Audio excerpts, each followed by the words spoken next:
దేవరపల్లి బాలాపు పంచాయతీ చివారు రామన్నపాలెం చెందిన తామర్ల లక్ష్మిని 2 కిలోమీటర్ల దూరం గిరిజనులు డోలీ కట్టి తల్లి బిడ్డలను మోసుకు వెళ్లారు. వివరాల్లోకి వెళ్తే గత 5 రోజుల క్రితం గర్భవతి గిరిజన మహిళలను పురిటొప్పిలు రావడంతో విశాఖకు కేజీహెచ్కు తీసుకువెళ్లారు. అక్కడ పెద్ద ఆపరేషన్ చేసి డాక్టర్లు బిడ్డను బయటకు తీశారు.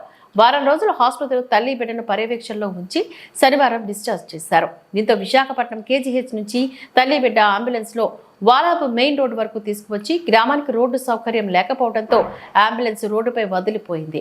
దీంతో గిరిజనులు తల్లి బిడ్డను డోలీ కట్టి 2 కిలోమీటర్ల దూరం డోలీ కట్టి గ్రామానికి మూసుకు వెళ్లారు. బోరున వర్షంలో బాలింతను డోలీ కట్టి మూసుకు వెళ్లిన ఘటన కలిచివేసింది.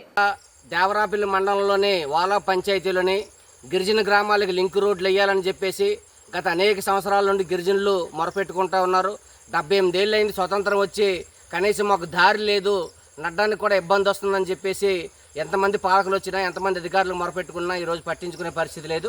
జిల్లా కలెక్టర్ గారికి, ఇక్కడ ఉన్న ఎంపీడీఓలకి, ఎంఆర్ఓలకి అయితే లెక్కలైనంత సార్లు ఇక్కడ ఫిర్యాదులు చేశారు. అయినా కానీ వాళ్ళు వచ్చి ఎస్టిమేట్లు వేసి ఇంజనీరింగ్ అధికారులు మీకు రోడ్డు వేస్తాం ఇంత డబ్బులతో పర్వాలేదని చెప్పేసి వెళ్ళిపోతుంటారు తప్ప ఈ రోజు వరకు ఆ గ్రామాలకు రోడ్లు అనేటువంటివి లేవు. దేవరాపల్లి మండల కేంద్రానికి 7 కిలోమీటర్ల దూరంలో ఉన్నటువంటి గ్రామాలు ఇవి.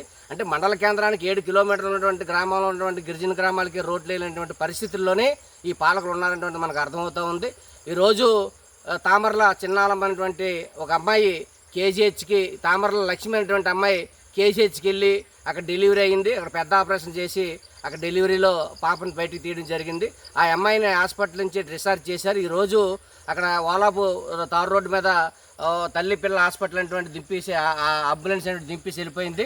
అక్కడి నుంచి దాదాపు 2 కిలోమీటర్లు వాళ్ళు డోలు మూత మోసుకొని వాళ్ళ ఇంటికి వెళ్ళడం అటువంటి జరుగుతూ ఉంది. అంటే గిరిజనులు ఈ రోజుకి డోలు మూతలు అటువంటి తప్పట్లేదు, వాళ్ళ మనుషులు కాదా అని చెప్పేసి మేము ఈ ప్రభుత్వాన్ని ప్రశ్నిస్తూ ఉన్నాం. అందుకని ఇటువంటి దుర్మార్గమైనటువంటి పరిస్థితుల నుంచి గిరిజనులకి మేలు చేయాలి. ఇన్నేళ్ళైనా స్వతంత్రం వచ్చి వాళ్ళు గిరిజనులు ఆదుకునేటువంటి పరిస్థితి లేదు, వాళ్ళు ఆదుకునేటువంటి స్థితి అనేటువంటిది లేదు. అందుకని గిరిజనులు తీవ్రమైనటువంటి నష్టం ఈరోజు జరుగుతూ ఉంది. వాళ్ళ అభివృద్ధి అనేటువంటిది ఈరోజు లేదు.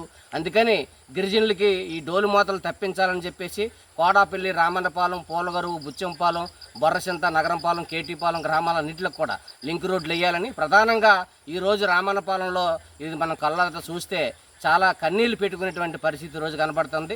తల్లిని పిల్లని ఇద్దరిని డోలేసి మోసుకొని వెళ్ళేటువంటి దుస్థితి పరిస్థితి అటువంటిది ఈ ప్రభుత్వం తీసుకొచ్చింది.